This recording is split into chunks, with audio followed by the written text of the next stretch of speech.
বাংলাদেশ বিমান বাহিনীর জন্য লালমনিরহাটে নির্মাণ করা হচ্ছে এশিয়া মহাদেশের দ্বিতীয় বৃহত্তম বিমান ঘাঁটি। এই বিমান ঘাঁটি ভারতের শিলিগুড়ি করিডোর থেকে মাত্র 12 কিলোমিটার দূরত্বে। অত্যন্ত শুরুতেই করিডোর দিয়ে ভারতের মূল ভূখণ্ডের সাথে পূর্বাঞ্চলীয় সাতক্ষীরার যোগাযোগ রক্ষা করে লালমনিরহাট বিমানবন্দর থেকে মাত্র 2 মিনিটে ভারতের শিলিগুড়ি করিডোরে হামলা করা সম্ভব। বাংলাদেশের চিকেন নেক এর কাছাকাছি বিমান ঘাঁটি নির্মাণ করায় আপত্তি জানিয়েছে ভারত।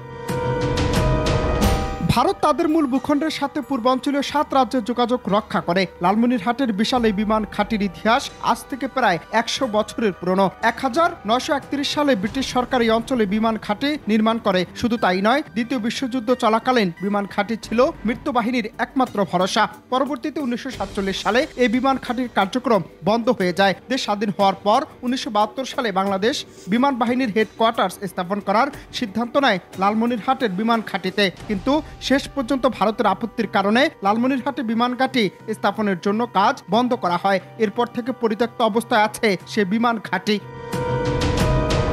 তবে গুরুত্বপূর্ণ বিমান ঘাঁটি লালমনিরহাট বিমান ঘাঁটির আয়তন প্রায় 2000 একর পর্যন্ত। এই বিমানবন্দরে 4000 কিলোমিটারের মধ্যে রয়েছে এমন অসংখ্য যুদ্ধ বিমান অবরোধ করা সম্ভব হবে, যেটি ভারতের দুশ্চিন্তার অন্যতম কারণ বর্তমানে। কারণ লালমনিরহাটের বিমান ঘাঁটি এতটাই বিশাল যে সেখানে কমপক্ষে 50 থেকে 70টি যুদ্ধ বিমান একসঙ্গে উদয়ন করতে পারবে। দীর্ঘদিনের হাসিনার সাথে তাল মিলিয়ে বাংলাদেশের উপর যে কর্তৃত্ববাদী ক্ষমতা প্রয়োগ করছিল ভারত, তা অচিরেই শেষ হয়ে যাওয়ার খবরে নড়বড়ে অবস্থা হয়েছে বর্তমান ভারত সরকারের। শাসনবাদী অবসান হওয়ার পাশাপাশি হুমকির মুখে পড়ার আশঙ্কা থেকেই নানান তালবাহানা করছে ভারত সরকার।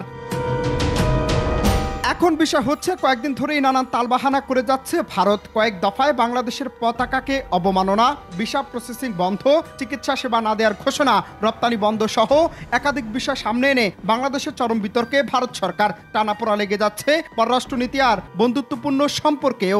আমরা একটি সিদ্ধান্ত নিয়ে বিজ্ঞপ্তি জারি করেছি যে আমরা আজ থেকে অনির্দিষ্টকালের জন্য কোনো রকম বাংলাদেশি পেশেন্টকে অ্যাডমিট অথবা কোনো রকম মেডিকেল পরিষেবা দেব না।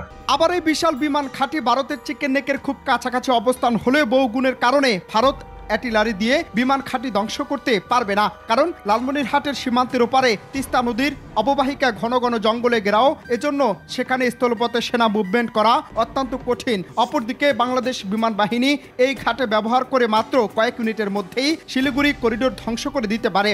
আর শিলিগুড়ি করিডোর ধ্বংস করে দিতে পারলে ভারতের মূল ভূখণ্ডের পূর্বাঞ্চলীয় 7 রাজ্যের যোগাযোগ সম্পূর্ণ বিচ্ছিন্ন হয়ে যাবে।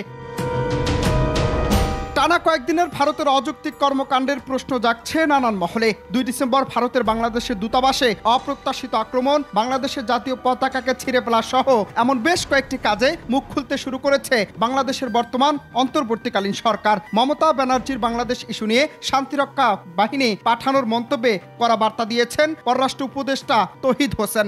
এই সরকার কোনো ধরনের কোনো সাম্প্রদায়িক কার্যকলাপ সেটাকে বরদাস্ত করবে না, এবং সেটা হিন্দু বলে কথা নয়, মুসলিম বলে কথা নয়। আমরা সবাইকে সমান চোখে দেখব, এবং এই মেসেজটা আমরা সবাইকে দিতে চাই, পার্টিকুলার কোনো একটা অংশকে না, সবাইকে এই মেসেজটা দিতে চেয়েছি। এবং এটাও আমরা বলেছি যে এ ব্যাপারে আইন তার গতিতে চলবে, এবং সেখানে যদি কেউ বিশৃঙ্খলা সৃষ্টির চেষ্টা করে অবশ্যই সেটাকে শক্ত হাতে দমন করা হবে। এই মেসেজটা সবার কাছে গেছে। এখন আপনি যেটা বলছেন যে পার্টিকুলার কাউকে, এটা আমরা যখন সরকারি পর্যায়ে যখন কোনো রিয়াকশন আমরা দেখি, আমরা সেটা প্রতিবাদ করি সরকারিভাবেই, সেটাই। আর বাকিটুকু আমরা ইন জেনারেল টার্মসে আজকে কথাবার্তা বলেছি। আমরা তো কোনো কাউকে দোষারোপ করার জন্য আসি, আমরা শুধু আমাদের অবস্থানটাকে শক্তভাবে উল্লেখ করার জন্য এসেছি। আবার ভারতের এমন কর্মকাণ্ড হঠাৎ করে বৃদ্ধি, তাও আবার ছাত্র জনতার গণঅভ্যুত্থানে হাসিনা সরকারের পতন হওয়ার পর। অনেকে মনে করছেন হাসিনা সরকারের পতনে বাংলাদেশের শাসনবাদী হারিয়েই এমন নড়বড়ে কার্যক্রম করছে ভারত। আবার নানান মহলে প্রশ্ন উঠেছে, পরিকল্পনা করেই শেখ হাসিনা ফাঁদ পেতেছে দেশে অরাজকতা তৈরি করার জন্য, যেন দেশের মানুষ শেখ হাসিনার 16 বছরের স্বৈরাচারী কর্মকাণ্ড থেকে ভিন্ন খাতে মনোযোগ দেয়। তবে শেখ হাসিনার তৈরি ফাঁদে কি বর্তমান সরকার পা দেবে, নাকি কঠিন কৌশলে প্রতিহত করবে তার চক্রান্ত, সেটি নিয়েও নানান মহলে হাজার প্রশ্ন। অনন্ত হাসান মাসুদ, বাংলা টিভি, ঢাকা।